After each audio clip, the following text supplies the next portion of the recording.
let me give you a bigger picture on industry, on what the problem is in the general industry out there, right?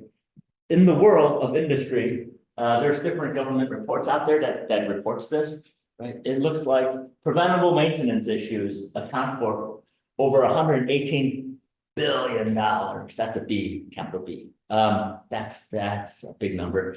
Scrap and rework cost companies 30% of your manufacturing costs. I know we're not in manufacturing, but we do make something, right? So instead of manufacturing cost, just substitute that for cost.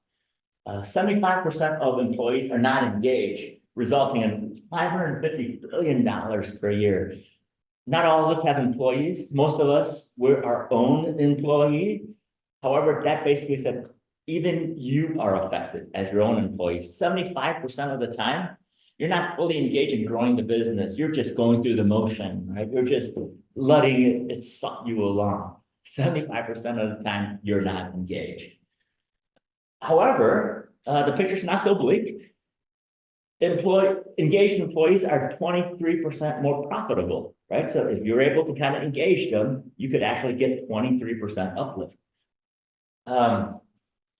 Employees at spend 26% of their day on unproductive activities, right? You guys know what that is? Pushing paperwork, going to the copier, doing things over and over and over again. Why am I doing this, right? 26% of the time. Inefficiencies cost 30% of annual revenue.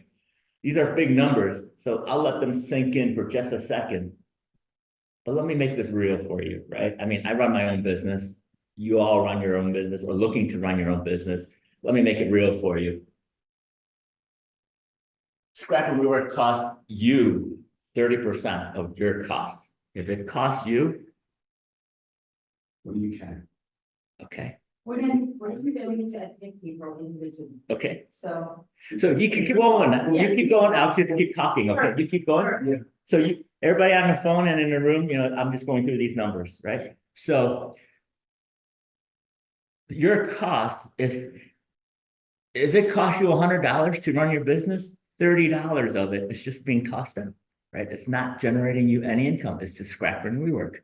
That's real for you. 75% of the time, you and your employees are not actively engaged in growing the business. You guys are just going through the motion, right? Worse, when you're actually engaged 25% of that time, right? When you're actually in the mindset of growing your business, 25% of that time is wasted through useless activities, right? It's like, wow, that's keep eating your clock. That's why time is money, right? That's why time is money. And then at the end of the day, the last line is the most important. At the end of the day, if you made $100,000 last year, 30,000 of it would have been wasted. That's what it meant.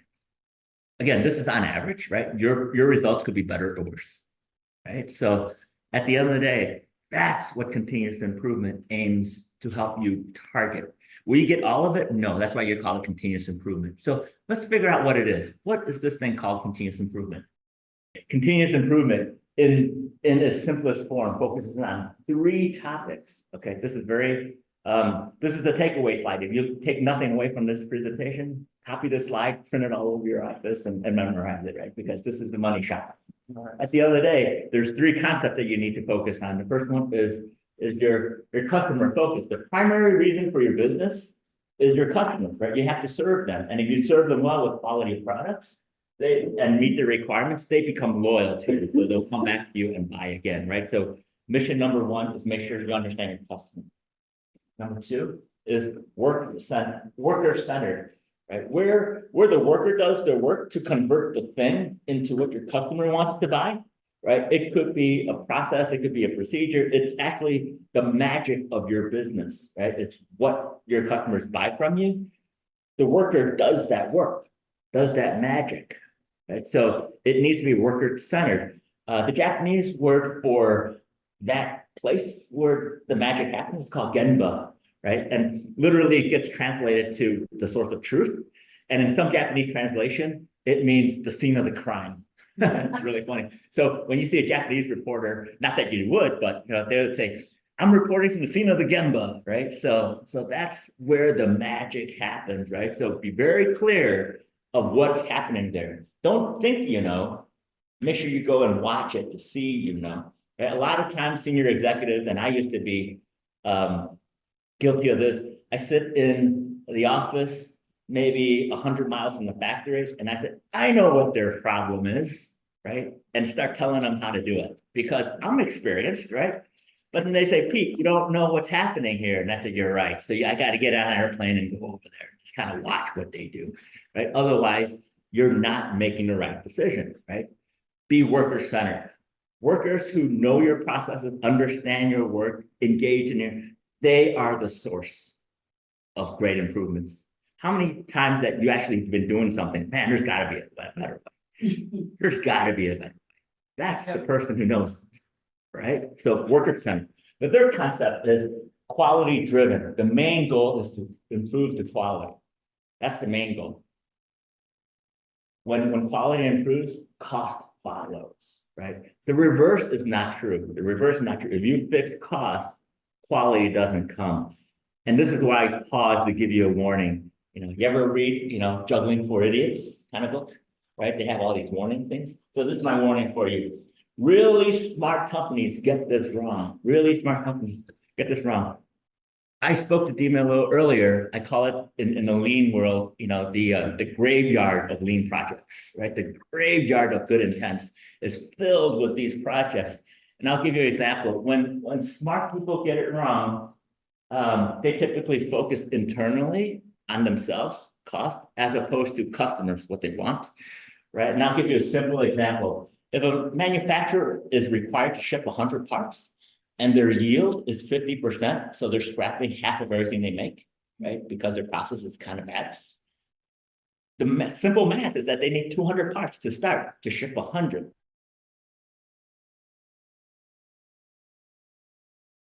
As a company come in and say, guys, we got to take down inventory costs. And all my inventory manager says, right on, Pete, I'm right with you. They take out 100 pieces out of inventory because we're shipping 100. So now I risk my shipments because I don't have enough to start to ship to my customer. I not only screwed up my cost position, I also screwed up my reliability to my customer, right? So instead of focusing on inventory, which is cost, focus on quality, you improve that process from 50% to 75%. That's still not great, right? You're scrapping every, other part. No, you're scrapping every fourth part instead of every other part, right? So it's not great, but it's a lot better. So it only takes you 134 parts to fulfill an order of 100 parts, which means by focusing on quality, improving just a little bit, you saved cost on what, 66 parts, right? So focus on quality will give you cost. Focus on cost will give you grief, right? So that's the warning statement I give you, okay? So once you decided what you need to work on based on these three principles, customer focused, worker centered, and quality driven, you will have things you want to do. So how do you simply execute those things? And the structured process, there's a lot of complicated processes out there, but this is the simplest form that I'll provide to you. We're all too busy. We can't do projects, right? We just have to go, right? We just have to execute, make the right decisions and go. It's this PDCA, plan, do, check, act framework that I give you. Okay, 4 steps. Right? It's in a spinning circle because you're constantly going back and forth on these spinning circles. Planning phase is define what the issue is, figure out what you need to work on based on these 3 principles. Okay? Figure out what you need to work on and study it. Take a look. Go to the Genba, right? You're going to hear that from me maybe 10 more times today. Go to the Genba. Look at it. Make a plan. Don't solve world hunger or boil the ocean, right? Make it practical, make it realistic, right? It's continuous improvement for a reason. Take small steps along the way. Next one is go do it. Enough thinking, right? Break it down in a piece where you can go do it. Take action and make observations. Make observations is important because how do you know it worked? How do you know it's beneficial as opposed to hurtful to your business? And that's what the next step is. Check the results. Are you getting the intended outcomes? Is it working like you want it to? If the answer is no, make the adjustments, learn and apply. What's not working? What can be better? Okay. And then lastly, make the adjustments, get the improvements, and lock it in. A lot of people forget the lock it in process, and eventually they make a lot of improvements, and then it gets progressively back to where it was. Why is it? Why is it? Why does it go back to what it was once we make the improvement? For those in the room, any thoughts? It's hard to move on from the status quo sometimes. Yeah, behavior, right? Everybody's used to doing one way, and now this is a new way. Yeah, this is great, but when you're not looking, right, you eventually kind of do this way, right? So behavior, and anything else? Anybody? Why does thing go back?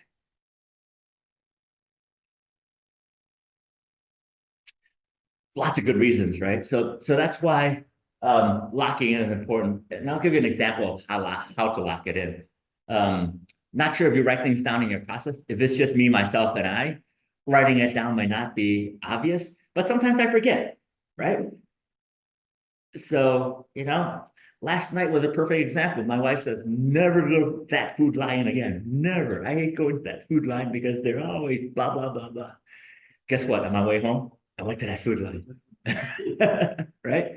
So in the big corporate world, when we have to coordinate the work of thousands of people, we have procedures and processes and standard work, right? If you're doing job 4, here's the procedure for job 4.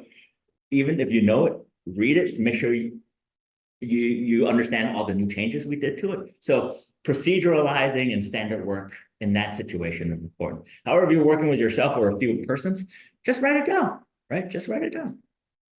Okay, that's one thing. Another thing is sometimes you use software or sometimes you use an application and it's all over the place. Just like today, right? We were a little all over the place with that. So that we had some wasted.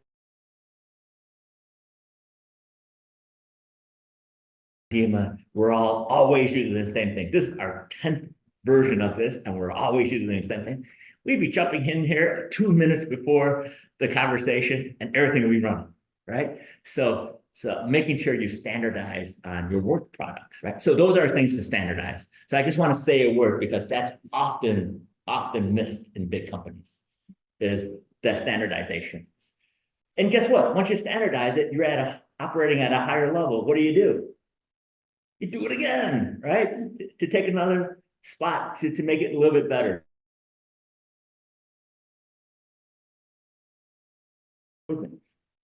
Okay. I would also add, especially for small business, it's communicating it to your customers. So if you made a change in your process, or if you made a change in the way that you're taking in your order, making sure that that's communication, because otherwise people will always, by habit, go back to the old way. Whatever that old way is. Yep. Thank you. Surprises are bad, right? Right. We all know surprises are bad. This is part of the reason to make sure we communicate. There's a big study out there called change management, right? How do you make a change so that it goes seamlessly throughout your organization? But great point.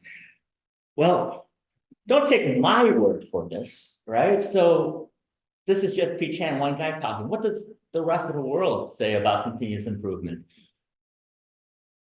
Well, let me give you a little bit of history, right? Continuous improvement was literally started by an American, believe it or not, right? An American, his name is Dr. Edward Deming, and he was asked by General MacArthur at the time after World War II to help rebuild the Japanese industrial base after it was destroyed during the war. And Ed Deming was primarily a statistician. And we loved him for all his industrial work. The Japanese took to it like duck to water. They loved it, right? It just fits the way they think, very structured and organized. So a company named Toyota, small company at the time, took to it like duck to water, and they won the Deming Prize in '65. And then iconic companies in America took notice. They understood the benefit of this. And big companies like GE where I spent 25 years of my career there. But we started it at 81.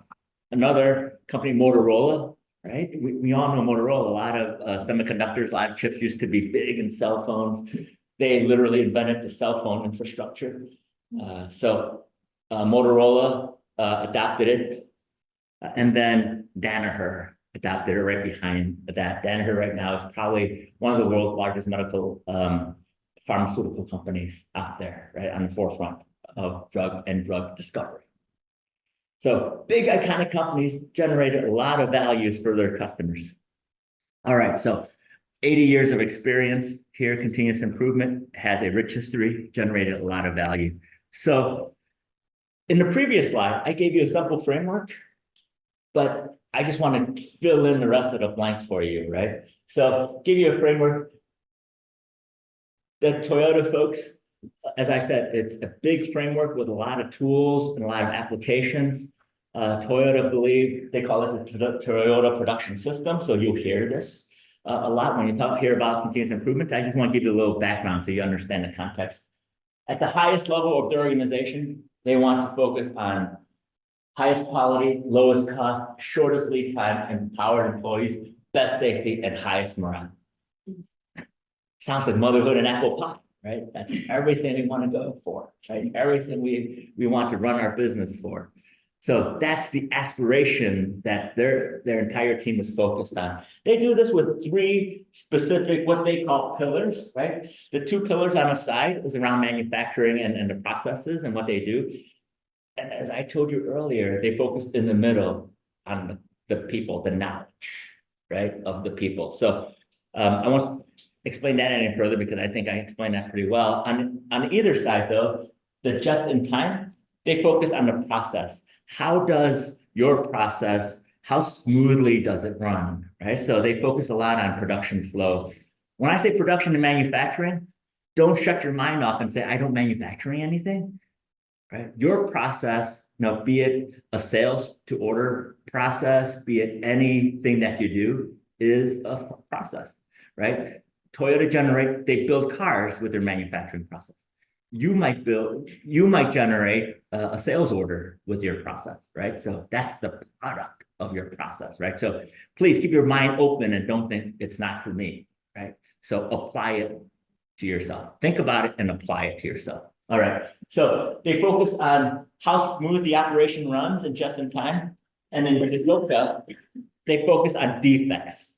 Where can there be defects in my system? Like I talked about earlier in that warning box I gave you, work on quality. Where are there defects that I could prevent? And if I can't prevent the defects, how can I detect it, right? So that my customer don't suffer it.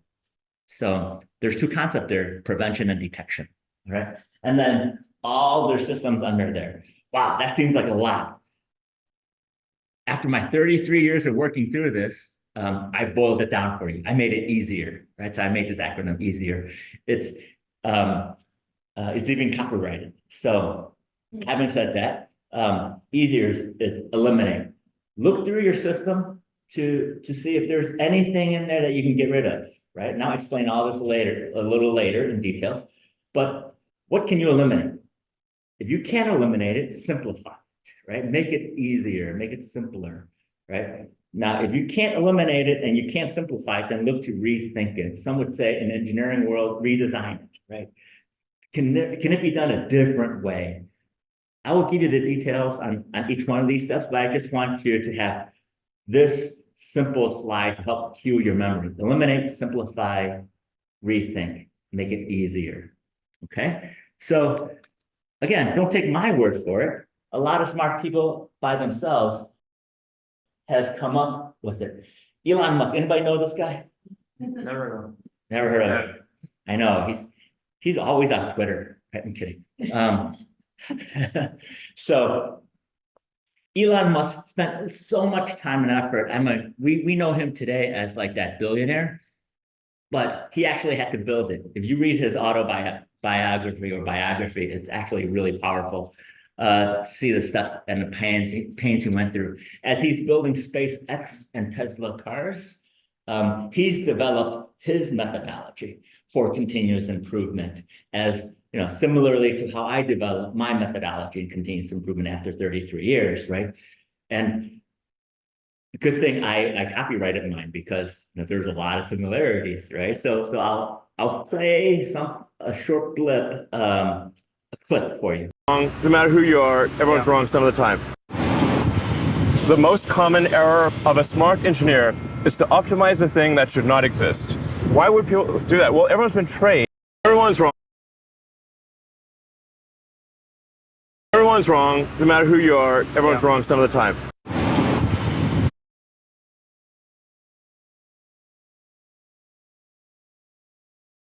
Everyone's wrong. No matter who you are, everyone's wrong some of the time. The most common error of a smart engineer is to optimize a thing that should not exist. Why would people do that? Well, everyone's been trained in high school and college that you got to answer the questions, convergent logic. So you can't tell the professor your question is dumb, that you'll get a bad grade. You have to answer the question. So everyone's basically, without knowing it, they got like mental straitjacket on. They'll work on optimizing the thing that should simply not exist. Just make your requirements less dumb. Your requirements are definitely dumb. It does not matter who gave them to you. It's particularly dangerous if a smart person gave you the requirements because you might not question them enough. No matter who you are, everyone's wrong some of the time. Then try very hard to delete the part or process. This is actually very important. If you're not occasionally adding things back in, you are not deleting enough. The bias tends to be very strongly towards let's add this part or process step in case we need it. But you can basically make in-case arguments for so many things. Only the third step is simplify or optimize. The third step, not the first step. Finally, you get to step 4, which is accelerate cycle time. If you're moving too slowly, go faster. But don't go faster until you have worked on the other 3 things first. And then the final step is automate. Now, I have personally made the mistake of going backwards on all 5 steps. Multiple times. I automated, accelerated, simplified, and then deleted.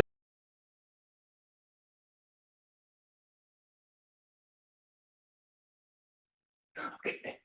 Any similarities? It's a little, right? A little. So at the end of the day, it's not that complicated, right? It's just taking a few key concepts and driving it home, right? And that'll get you 80% of the way. Some folks who've been at it for a very long time, they have to kind of get more complex, right? Because the low-hanging fruits are done. They have to kind of get to the really hard stuff, right? So, but from what we're doing, focusing on these is very important. What he said last is really funny. It struck home really funny. He said he automated as the first step before fixing the process. In one of my corporate roles, I used to be like the corporate automation guy, right? If you want to automate your plant, the plant manager would come see me and we talk about how to do it, right? We put a plan together, it would be tons of millions of dollars and it'd be a couple of years to do it. The first question I always ask them, is, did you fix your quality problems yet, right? And maybe 99% of the answer is always, that's why I'm automating, right? Because I have so many problems, I got to automate. I said, look, if you didn't fix your quality problems, I'm just going to make scrap faster for you. Right? So now let's roll up our sleeves. Let's fix the quality problems, get them to eliminate, simplify, redesign to a linear process. And now let's automate. So that's the hard lesson that Elon Musk learned, right? Literally, he built the California Tesla factory. The first thing he did was put robots in everywhere, robots, automate everything, right? We don't want to. A year later, he had all robots parked to the side, right? It just couldn't go fast enough, couldn't retool, couldn't work hard, couldn't work fast enough. So he spent all that money on automation that he couldn't use, right? So hard lesson. So good. Okay, I'm going to dive in now. Okay, so I give you a lot of context, and now is the gist. This is your thinking part and how you could apply it to your business. Okay, so I want you to strap on your thinking hat now. Okay, let me explain what eliminate is. Okay, eliminate really specifically. Again, go back to your process where the magic happens. I'm not sure what your business is or are. Right now, I'm a consultant. Right, I consult big businesses on this topic, and right now, my biggest pain in my process is what I'll call the onboarding, right? When I get clients into my queue, how do I talk them into spending money with me? Right? So that entire contact management to opportunity mining to actually cutting a PO, it's a big, long process. I'm diving deep into it, right? So I have all this thing. So what's your specific process? Go to the agenda and look, do you have complexity in your system? What are the customers willing or not willing to pay for, right? Think, are you doing something that's adding value for a customer or not? Or not, right? A simple example I always teach is that when you sell a car, the customer expects 4 wheels on the car, right? 4 wheels on the car. If there's 3 wheels, no, right? Unacceptable. If there's 5 wheels, no, that's too much, right? So what is the customer willing to pay for? Look long and hard on that. And one key question you should ask yourself all the time about your process, what will happen if you stop doing it? If this key process, if I stop doing it, if the answer is nothing, consider taking it. Okay, some tools, and I will speak to these tools in a second. Process map and value stream. Customer requirement flow down. That's just a fancy way of saying, do you understand what the customers want? Right? Not what you want to give them, but what they're willing to pay for. Make sense? There's a big difference. The 5 whys. It's asking why 5 times before you get an answer. Right? Anybody familiar with that technique? Right? If you run into a problem, ask yourself, why is that problem happening? And then you get an answer, right? Why do I have that problem? And you get the next answer. Why then do I have that problem? Typically, if you go 3 to 5 times, you would get down to the root cause. Fix that problem. Because if you fix the first problem, the root cause is still there, it'll still generate deeper problems. Make sense? Sure. Okay. For sure, I'm going really fast. It's a 1-hour session. We're not diving deep. You have my contact. If you run into any issues, reach out to your mentor firstly. And if you have any issues, reach out to me directly. All right? Fantastic. Let me walk through a process map for you. What I have for you is a really simple process map right here. Is the me waking up in the morning and getting ready to go in the morning time frame, right? So you can see that I wake up in the morning. Sometimes I might need it because maybe I got a bender last night or something, right? So I don't know, right? So I might need to hit the snooze button. I might hit it again. I might hit it again. At some point, I'm ready to go. I hit the shower, right? Maybe it's busy. Share the house with my family. I can't get in the shower, so I'm not waiting. Okay, is it my turn yet? No. Okay. My son, he's a teenager. I love him to death. But you know, he's about this tall and his hair is like down to hair, right? So he's kind of cleaning his hair. I gotta go. So I want to make sure I feed him into the bathroom, right? So am I with getting dressed? I have to go to the closet, look at everything I got available. Do I have anything that's matching? What do I want to wear? Right. So, oh my goodness, that takes time, right? So then I put it on and I go, general, very mundane process, right? So my question to you, what's the customer willing to pay for? Right? I think it's generally accepted that my customer expects me to show up awake and dressed. Right? So if I'm awake and dressed, that's what they're willing to pay for. Are they willing to pay for me hitting the snooze? Right. Obviously, right? Are they willing to pay for me waiting for the shower? No, right? Are they willing to pay for me to kind of be a snappy dresser and making sure I have the best clothes? Probably not. Right? So I will submit to you, these are things that I got to look to see if I can optimize, right? Because this is where I spend time and value and energy. That could be you, that could be applied to growing the business. This is why I'm not engaged in my business, going through the motion. Right? This is the useless activities that I go through. Why am I waiting for the bathroom, guys? Right? You see how that works? Okay, Good. Next is simplify. Keep it simple, keep it simple. And some steps on keeping it simple is, again, I'm gonna make you recite this, right? So say it with me. Go to the Gemba, right? Go to the Gemba, go figure it out, go look, what's causing you the problem? Okay, we're gonna have a t-shirt that says, go to the Gemba on here, right? So go to the Gemba. One, there's two things that could really tell you what you need to simplify, is your feet and your watch, right? At the end of the day, is your feet tired? Usually. Yeah, right? I mean, you put a lot of mileage on it, right? When something happens and your watch, are you always saying, oh my goodness, why is it taking so long? Right? So your watch, right? So if you're constantly feeling tired to beat and you're looking at your watch, those are processes that you can target. Right?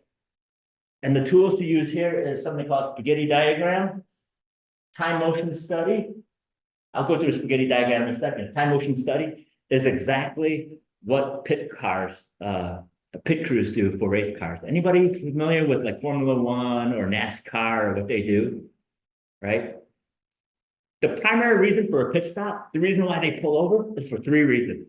They have three missions. When the car gets pulled over, three things they got to do: change the tires, clean the windshield, and put gas in the car. Right? Take care of the tires, take care of the driver, take care of the gas. Three key things. And those, when I take care of those three things by myself at home, roughly 2 hours. It'll take me at least 2 hours, right?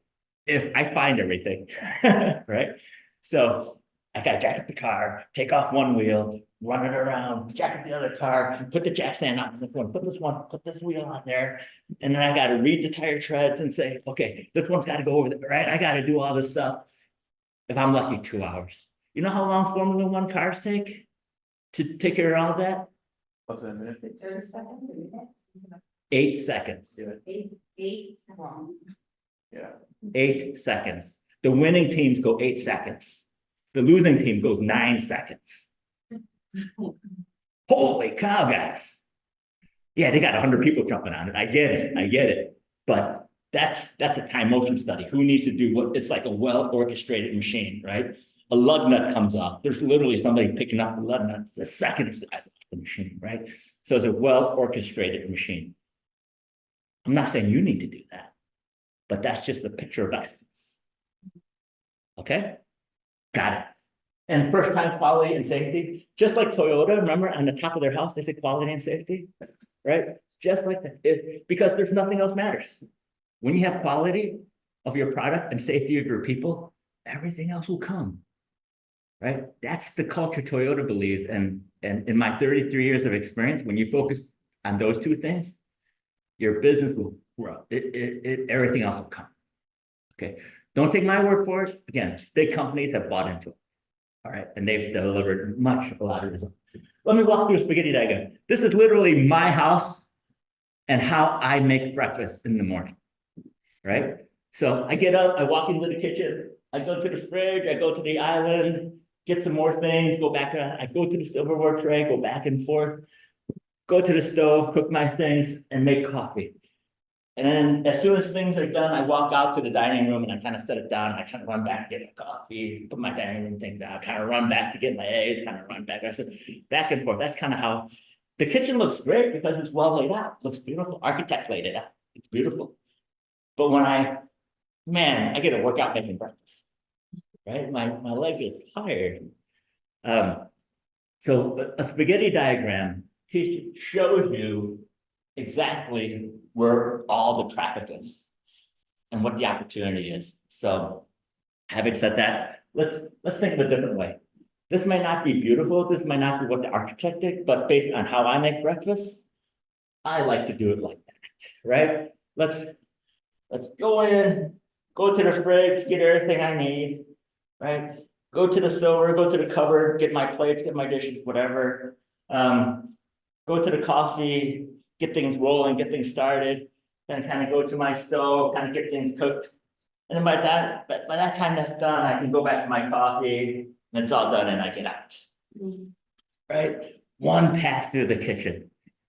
Right, one pass through the kitchen. So using a spaghetti diagram, working with your layout, working with your designs, and how you want your traffic to flow could help you streamline your process.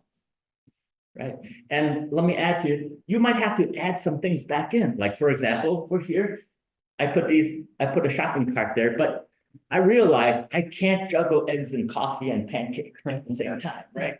So I'm gonna need some sort of tool to help me kind of move things around, right? It could be a tray, it could be, a little cart to kind of move things around. So you might have to put tools in to help you. Right? So that's what I mean by simplify. Last thing is rethink. Rethink. What's that first line say? What is the Gemba telling you? Nico gets a name. Go back to the Gemba, right? Go figure it out. What things that you constantly, chronically have issues with that you've worked on, you try to eliminate things, you try to simplify, but now it's gotta go, right? It's gotta go. So, good areas to focus on is where does your customer complain the most? That's where you should focus on, right? I mean, constantly complain about things that you're trying to fix, but just not getting there. Where do you spend or waste most of your time? Anybody drive an old car or used to drive an old car? My son this morning, oh my goodness, he drives a 2007 Dodge Nitro. He loves the car to death, but oh my goodness, the bane of my existence. It's one thing after the next. It's like this morning, the little transmission thing won't go into park, so he can't start it because the neutral switch. It's like I'm pouring sweat. Like I gotta give a talk here in a couple minutes. Right. So it's one of those things. I gotta redesign this. Either you gotta buy a new car or something, right? So at the end of the day, you gotta focus on that. So I'm going to walk through all of these for you, just to kind of give you a thinking process. So let's revisit that. Here's our process before, right? And I'll give you a tool called brainstorming, right? This is a very fun but very important tool, right? To set up a good brainstorming session, you would need to have some experts, right? So people in the room who knows what you're working on, who understands your process, like your employees, or your customers. If you have a good customer who's willing to help you, to say, hey, I really want to solve that problem for you. Can you come to my shop, talk to my people, and we're going to have a brainstorming session and get your ideas down, right? You don't know how much that a customer loves that, right? You guys know that. Once you engage the customer in problem solving, they love it. They might ask for a discount, but that's a different story, right? So at the end of the day, engage experts in your brainstorming session. And the rules for brainstorming, it should be open, right? Don't judge, don't say, hey, that's a bad idea, right? Because what happens is that shuts down everybody, right? So have a good session, but don't judge the ideas. You could judge later, but right now you're just generating them, right? Build on that ideas. Hey, I like that one, so I'm going to steal it, but I'm going to change it a little bit, right? So just keep building on the ideas, right? Just keep building on ideas. Encourage wild ideas, right? Get creative. Get creative. I mean, we did that before, it didn't work. That'll shut you down, right? Don't think about no, think of how to get to yes, right? That's a book, by the way, negotiation tactic. Don't say no. Let's work on how we can both say yes, right? So how to get to yes. Quantity. Generate a lot of ideas. Just like earlier when I asked you, what will you do with more time, more money, less effort, right? Generate a lot of ideas. And this is, I'll tell you to generate at least 7 ideas. 1 or 2 is easy, but those are the old tired ones. Right? 3 and 4, a little bit harder, but they're not so creative, right? 6 and 7, oh my goodness, those are game changers. So force yourself to think up to 7 different ideas and force everybody in the room with you to get 7 ideas, right? No pizzas until you get 7 ideas, right? So that's the intent. That's where you get to the creative, important ideas as opposed to the old tired ones, right? And then make it visual. What I mean by that is be descriptive. You ever take a car to a mechanic and say, fix it, it's broke? They're gonna look at you funny, right? You gotta be really specific, right? Be specific with the idea. So when you give an idea, make sure it's specific. Avoid bunny holes. Don't go one track, right? Don't just keep going down the same avenue. Stay above and creative. And the last one is, because we're driving creativity, we're driving spontaneity, try to make it fun, because when it's fun, the ideas flow, right? That's the idea, right? Question? Yeah, no, I just wanted to add something, because I think this is one of the most powerful processes in business when you do a brainstorming session. And it's really important to set the atmosphere so that people are free. Sometimes the craziest ideas, so that people do not feel that, this idea is too crazy. There's no crazy idea. For them to just let the ideas flow, because I have been able to experience some of the craziest ideas have been the most powerful, and the ones that have really impacted. Indeed. So, I just wanted to add that. For sure. Thank you for that. Thank you for that. Good. So let me revisit our process, okay? Future state map is important. When you fix something, you have an idea. You should have in your mind idea, wow, if this went perfectly, how should it go? Right? If this process went perfectly, how should it go? Well, I would say something like that, right? Wake up, put on my clothes and get out. Right? That's what my customer is paying for. That's minimally what I want to do. Right? So if I could turn this process, top level complex process, into this bottom level future state process, you could argue that could win for me, right? I would save a lot of time, a lot of money, a lot of effort, a lot of aggravation to my family. Right? And plus, if I laid out my kitchen, man, I could get breakfast out the door. It'd be fantastic, right? So now I'm going to put you to work. Put you to work. We're doing a brainstorming now, okay? So I want you to brainstorm ideas for me on how I can go from the busy process to the optimal process using brainstorming rules. Go on Slido, right? How to improve getting ready in the morning process. And I give you some hints on here of our process. Don't judge, build on the ideas, be creative, have fun.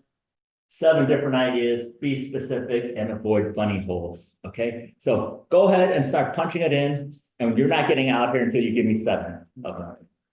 Okay? Go. Go. I love it.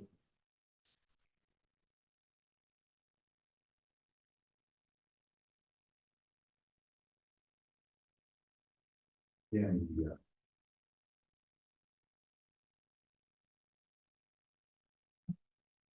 I got 1 on the board.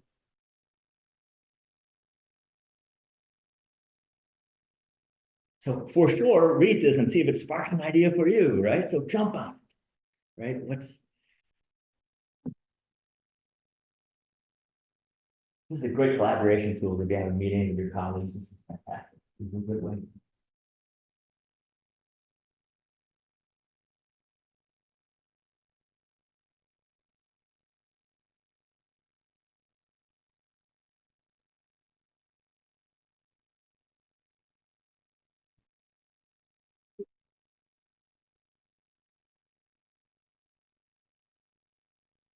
Wow, that's not 5. Let's see how many more. 1, 2, 3, 4, 5, 6, 7.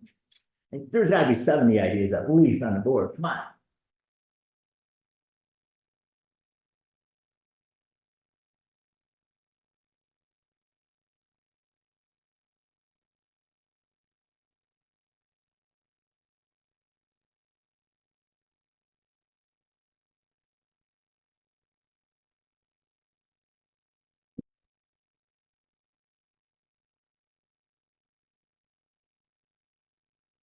You see how that fifth and sixth and seventh idea is coming really hard? Yeah. Right? That's where the magic is though. Push through, push through. Don't stop at the easy because that's what you got right now.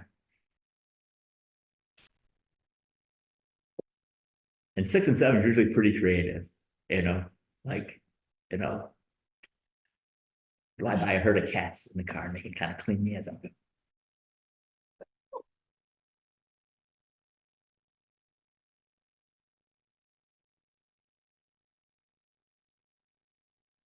Anything creative on the board yet? I think won't work, but we have to get a little bathroom that doesn't have a shower. So if you have to skip the shower, just have your deodorant and toothbrush. Yeah, And so just, fantastic. as long as and just wash up with a washcloth. I know it's hard, I like the shower, but if you won't come out of there, I have a teenage son too.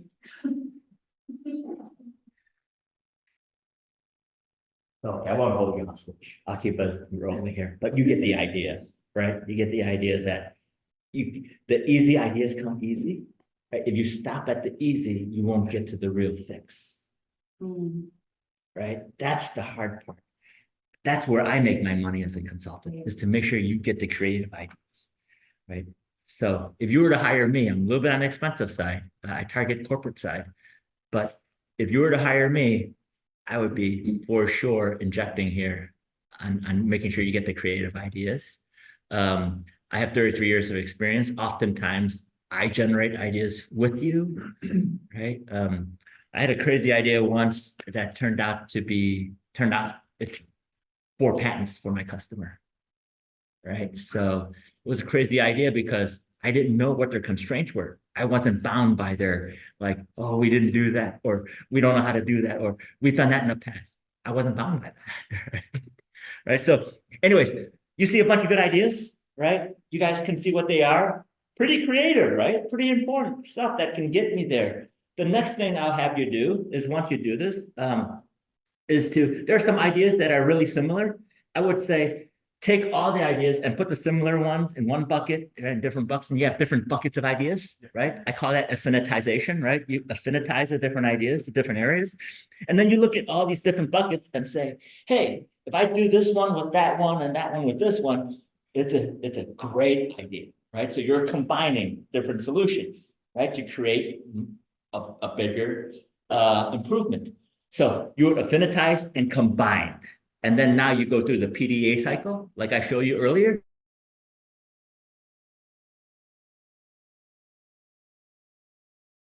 With that, let me end with this last slide, right? This last slide is that now that I've empowered you with process, definitions, and tools, I want you to go back with a new eye for your own processes back into your business.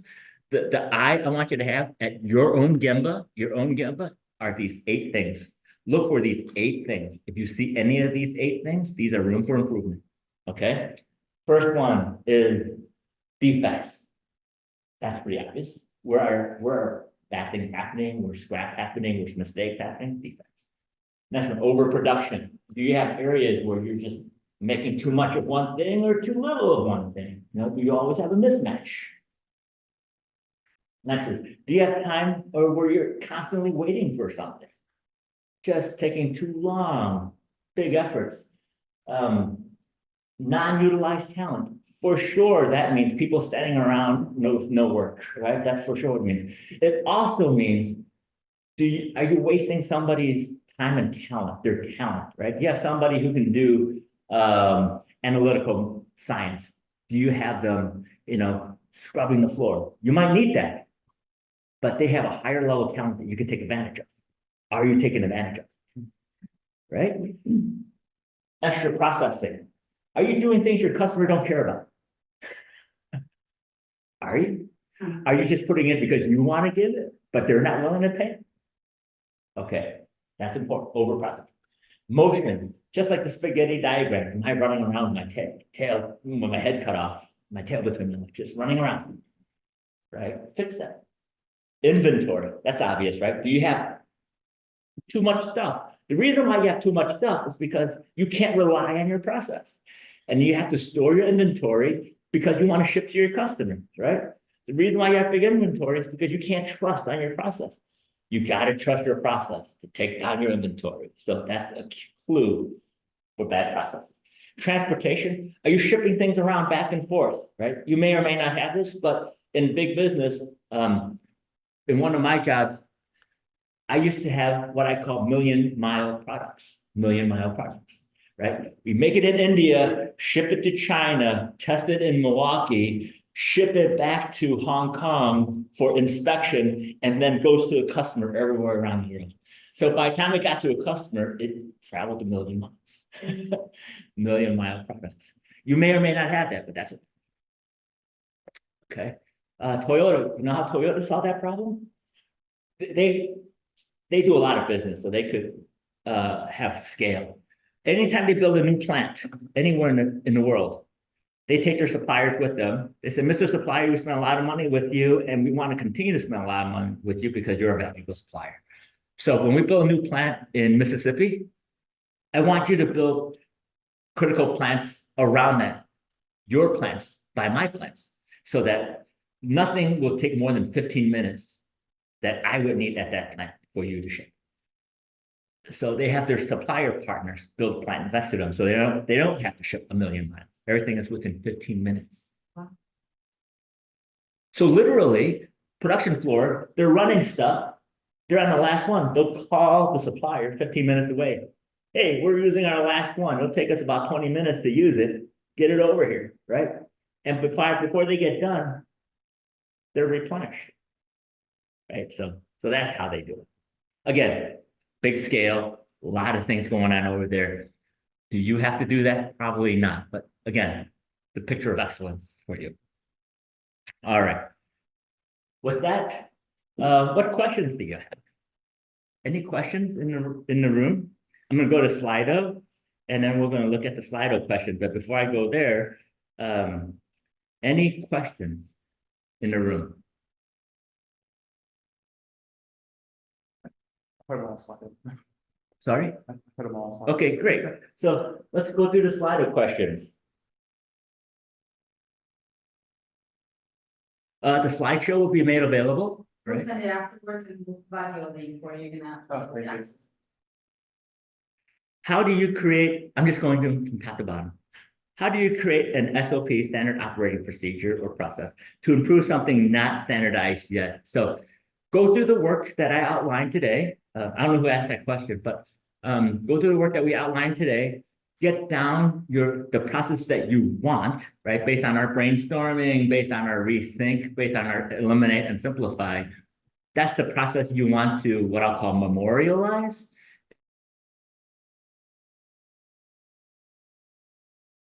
Your SOP based on your ideal process. That's not to mean it won't change later, right? It's just this state. You're going to improve it, it's going to get better, and you're going to change it then, right? Good. If I'm not answering your question properly, please raise your hand or send me a note afterwards.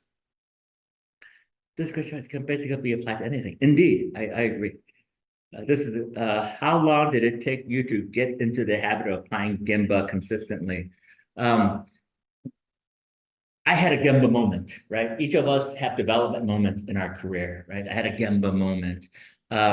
This might cause me to shed a tear here for a second, but I was the service manager for GE Healthcare, and as a service manager, it was my responsibility to help hospital equipment keep running, right? If anybody familiar with the medical emergency system, for a trauma center, for a hospital, to be designated as a trauma center, their CT, their CAT scan machine in their emergency room must be running. So my technician was in Rockford Memorial Hospital at the time, and he was literally had the CT machine torn apart for preventative maintenance. And when he was doing that, I got something stuck in my throat, sorry. As he was working on the machine, physician, emergency room physician, ran down and say, "Oh, can you get this machine up and running in 10 minutes? And he said, Doc, I can't even bring the cover back in the room in 10 minutes. Right? So, okay, the emergency room doctor ran off and nothing more about that. So Paul, my technician, saw the doctor later in the lunchroom and said, "Hey, doc, what happened?" He said, "Yeah, there was a Flight for Life coming in, and we were the first trauma center that they're in flight path for, and they're just asked if they can land. They know we were offline because of the CT, but they asked if we can land. By law in Illinois at the time, the helicopter can't land. They have to kind of keep going to the next trauma center, right? By law. So they lost the patient in flight, right? They lost the patient in flight. So my guy just got all teary-eyed, right? He thought it was his fault, right? So that was the Genba moment for me. What I could have done as a leader in that situation to facilitate our preventative maintenance, to be able to be, sure, we had the thing torn apart, but is there a way that we could have been up and running, right? So everybody had their Genba moments, but the bottom line is make sure you know what's going on the floor. Make sure you know, because you can't pretend to know if you don't know. Does that make sense? Right. Okay. With that, let me kind of show you some of the resources I add to this presentation for you. Let me summarize first. Process inefficiency costs businesses like yours a lot of money. CI is proven. And it's pretty easy, right? Just follow the easier analysis. Just do it, right? Just do it. Just pick something and do it. It gets easier with time. What I ask then for you is to apply this to your work, to your business, to your processes. If you liked this session and would like the 200 level class, I can dive deeper. You could bring your process. We can do a workshop, right? So let me know what your ideas are. If you want to take this to the next step, right? This is just an introduction. And then work with your method, right? If you have one, work with them. If you don't get one, if you want to work with me, contact me. All right, and this is all to the store, no cost to you. All right, good.